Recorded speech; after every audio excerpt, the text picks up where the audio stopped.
जीवन में जब लक्ष्य निर्धारित रहता है तो जीना सहज हो जाता है और कर्तव्य और जिम्मेदारियां लगातार आगे बढ़ने के लिए प्रेरित करती रहती है और समय की बढ़ती गति सुकून देने लगती है। इन बातों का मजमून क्या है ये बताएं, उससे पहले इन तस्वीरों को देखिए। मार्शल आर्ट, योग का अभ्यास करते ये बच्चे स्लम एरिया में रहते हैं, जिन्हें इससे पहले अपने भविष्य का कुछ भी अता पता नहीं था। लेकिन इनके जीवन में आशा की किरण बनकर आई अमिता मारवाह, जिन्होंने इनके जीने का नजरिया और सोच बदल कर रख दिया, जीने का ढंग बदल दिया। पंचकुला के सेक्टर 4 में रहने वाली अमिता मारवाह एक हाउसवाइफ है, जो अब तक करीब 5000 बच्चों को ताइक्वांडो, कथक, योग और फाइन आर्ट की ट्रेनिंग दे चुकी है। अभी तक हमारे पास 5000 प्लस बच्चा होगा जो अभी तक हो चुका होगा, क्योंकि 1000 प्लस तो अभी भी हमारे साथ जुड़ा हुआ है बच्चा।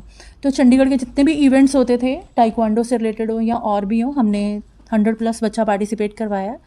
तो काउंट तो नहीं किया जा सकता, बट ये मैं कह सकती हूँ कि 15 प्लस बच्चे जो हैं वो अभी स्कूल्स में जॉब कर रहे हैं अलग अलग जगह पे, जो पहले कभी वेटर थे या डेली वेजेस पे काम करते थे।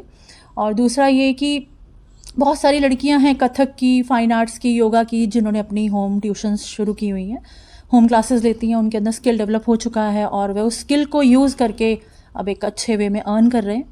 और 3 बच्चे हैं हमारे जो NIS कोच बन चुके हैं, और इसके अलावा बहुत सारे बच्चे हैं जो ताइक्वांडो में, योगा में, फाइन आर्ट्स में और कथक में क्लासेस ले रहे हैं अपनी अपनी। आपको बता दें कि अमिता मारवाह से ट्रेनिंग ले चुके कई बच्चे अपना व्यवसाय चला रहे हैं और अपने परिवार का पालन पोषण कर रहे हैं। अमिता कहती हैं कि जिस प्रकार से लगातार लड़कियों के साथ छेड़छाड़ जैसी वारदातें बढ़ रही हैं, ऐसे में जरूरी है कि लड़कियों को आत्मनिर्भर रहने के लिए मार्शल की जानकारी दी जाए, जिससे वो अपना बचाव कर सके। अमिता मारवाह को इस काम के लिए हरियाणा के पूर्व राज्यपाल और मौजूदा मुख्यमंत्री सहित कई बड़े फिल्म अभिनेता और समाज सेवी संस्थाओं के द्वारा सम्मानित भी किया जा चुका है। अमिता कहती हैं कि जब तक अंतिम सांस है तब तक वो बच्चों को ऐसे ही ताइक्वांडो की ट्रेनिंग देती रहेंगी।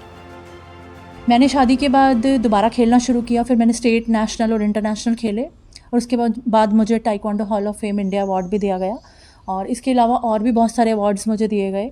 और मैंने गरीब बच्चों के लिए सोसाइटी शुरू की, उसमें हम बच्चों को मार्शल आर्ट सिखाते हैं, साथ में योगा, फाइन आर्ट्स और कथक भी सिखाते हैं, क्योंकि मैं कथक में विशारद भी हूँ और योगा में सीनियर योगा टीचर भी हूँ, और फाइन आर्ट्स में मैंने डिप्लोमा किया हुआ है। तो मुझे था कि इतनी नॉलेज गेन की है तो क्यों ना इसे शेयर किया जाए। तो मेरा टारगेट शुरू से ही अनप्रिविलेज बच्चे थे, तो मैं उनके लिए ही सोसाइटी शुरू की। अमिता के पास बच्चों की ट्रेनिंग देने के लिए कोई स्थायी जगह नहीं है। यही वजह है कि वो इन बच्चों को ट्रेनिंग खुले मैदान और पार्क में देती है, और ट्रेनिंग के दौरान जो भी खर्च आता है उसे वो अपनी कमाई से ही वहन करती है। इस नेक काम में उनके दोस्त भी उनकी मदद करते हैं। आपको बता दें कि अमिता खुद ताइक्वांडो की इंटरनेशनल खिलाड़ी रह चुकी हैं और ब्लैक बेल्ट हैं। एक्चुअली बचपन से ही मुझे मार्शल आर्ट्स का बहुत शौक था, तो बचपन में स्कूल में जब पापा ने डाला था तो तब से सीखती आ रही हूँ। फिर उसके बाद जब स्कूल कॉलेज आगे बढ़ी तो देखा कि बहुत सारे बच्चे ऐसे हैं जो डिज़र्व करते हैं, बट कुछ ना कुछ रीज़न्स होते हैं वो आगे नहीं जा पाते। तो उस टाइम मैंने ये डिसाइड किया था कि मैं कल को कभी अगर मार्शल आर्ट्स में टीचर बनी तो मैं इन सारे अनप्रिविलेज्ड बच्चों को, या जिनके साथ पॉलिटिक्स होती है, मैं उनको फ्री सिखाऊंगी और आगे लेके जाऊंगी। और यही सफ़र यहाँ से स्टार्ट करें जो भाव थे मेरे। शादी के बाद जब मैंने अपने दोनों बच्चों का एडमिशन करवाया मार्शल आर्ट्स में, उस टाइम पे मैंने खुद दोबारा से एडमिशन लिया और दोबारा से खेलना शुरू किया, जो मैं स्कूल कॉलेज में खेलती थी। फिर उसके बाद मैंने ये सोचा कि अब टाइम आ गया है कि मैं सोसाइटी खोलूँ, जो मैं बचपन में सोचती थी वो मैं पूरा करूँ। तो इसमें मेरे हस्बैंड ने मुझे फुल सपोर्ट किया, और अपने हस्बैंड की मदद से और अपने बच्चों की मदद से मैंने 2011 में अनप्रिविलेज्ड बच्चों के लिए सोसाइटी शुरू की। बहरहाल कहते हैं जब संकल्प अच्छा हो तो मंजिल मिल ही जाती है। तभी तो शादी के बाद अमिता के सपने को पंख लगाने में उनके पति ने भी भरपूर साथ दिया। पिछले 12 सालों के सफर में 5000 से ज्यादा बच्चों को ट्रेनिंग देना कोई आसान काम नहीं था। वास्तव में अमिता मारवाह औरों के लिए मिसाल पेश कर रही हैं। सूरज समाचार के लिए पंचकुला से तारा ठाकुर की रिपोर्ट।